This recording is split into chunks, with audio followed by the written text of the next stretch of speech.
commanded by an admiral.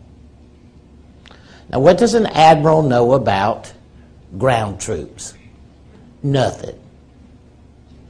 So when the head of the Central Command is an admiral, what battle are you about to fight?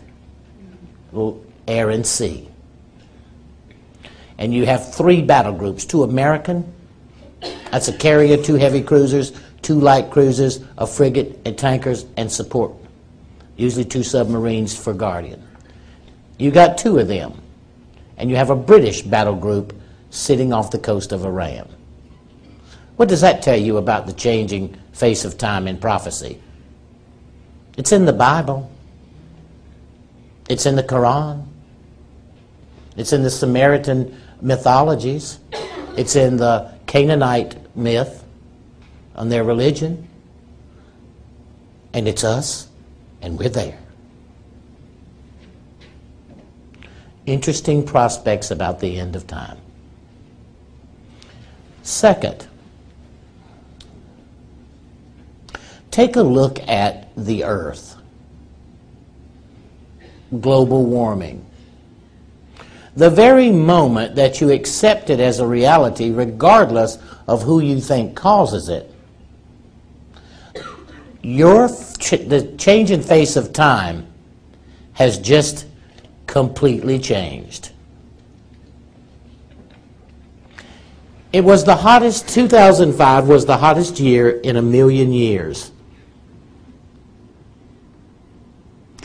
The Glacier National Park, a 10,700-year-old glacier.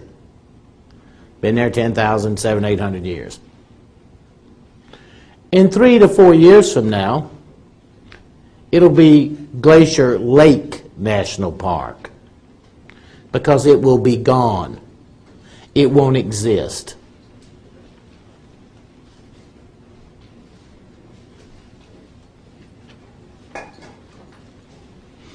All the mountains and ice are beginning to melt. And history is changing and times are changing.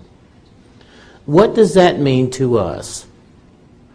The greatest opportunity to be a part of a shifting consciousness, to bring more compassion, more caring, more love, and more support to our friends and neighbors.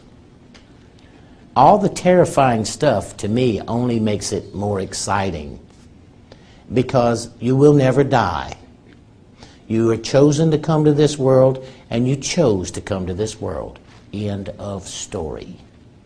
You were chosen to come because the divine architect believes that there is no one better suited than you at a certain time, at a certain place, at a certain point in the unfoldment of the spiritual world into the physical world by way of you for an event to occur.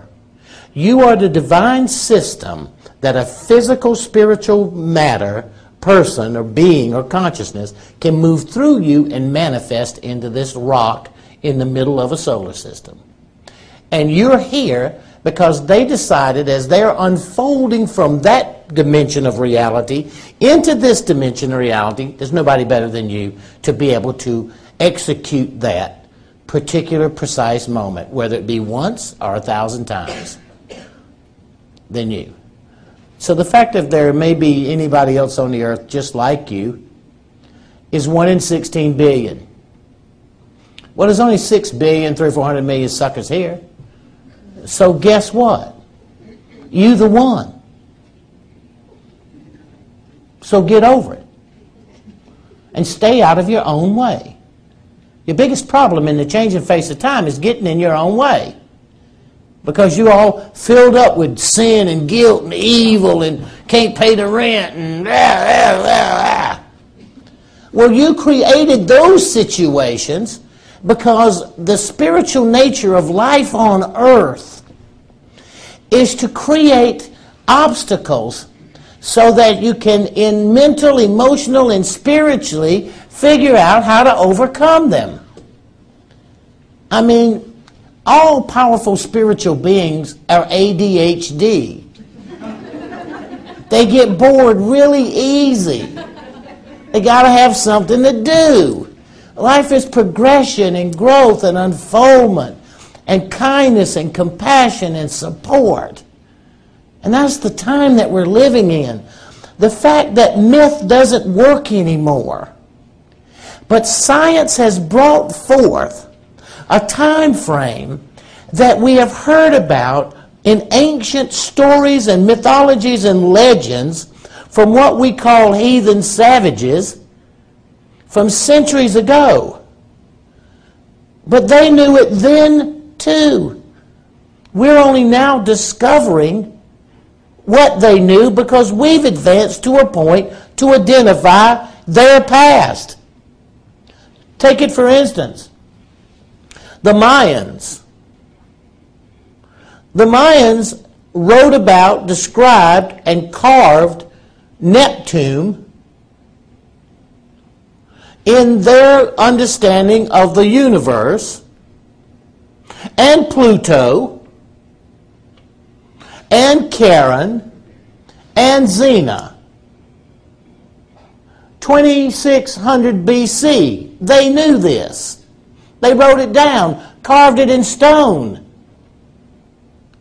Well, we didn't discover Neptune until 1843. We didn't discover Pluto until 1931. We didn't discover Charon until 2001.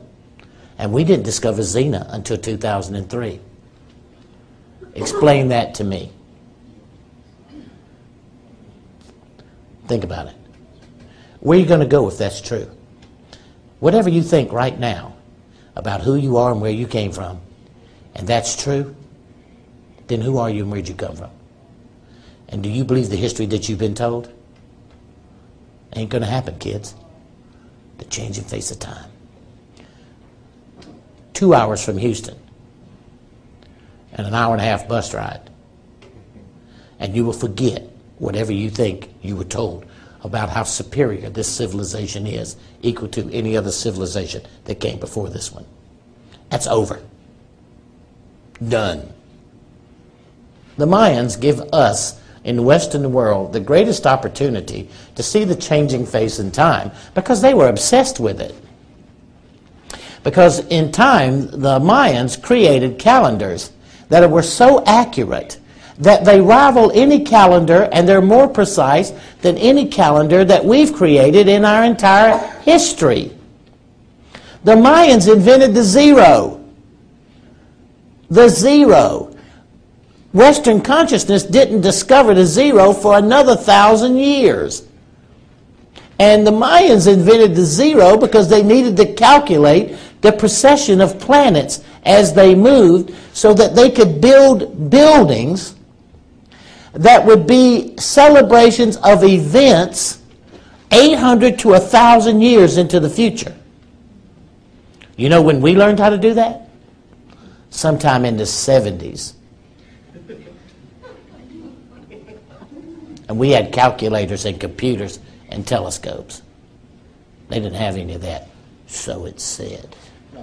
The changing face of time. To go and see a building of a city that was built the same time the pyramids was being built, 4,600 years ago.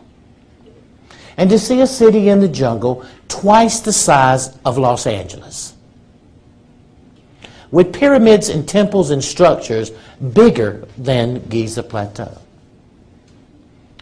Where is your reality then? What happens to who you are in your evolution of yourself as a human being, but more importantly, as a spiritual being? You'll never die. To live in this world is an opportunity that you were earned to be able and to create and to hold a spiritual consciousness through some really turbulent times to come. You wouldn't be sitting in this room if you weren't ready. You're sitting in this room because you're getting another piece of data to be able to make decisions upon as you move forward in this world that is coming. The changing face of time.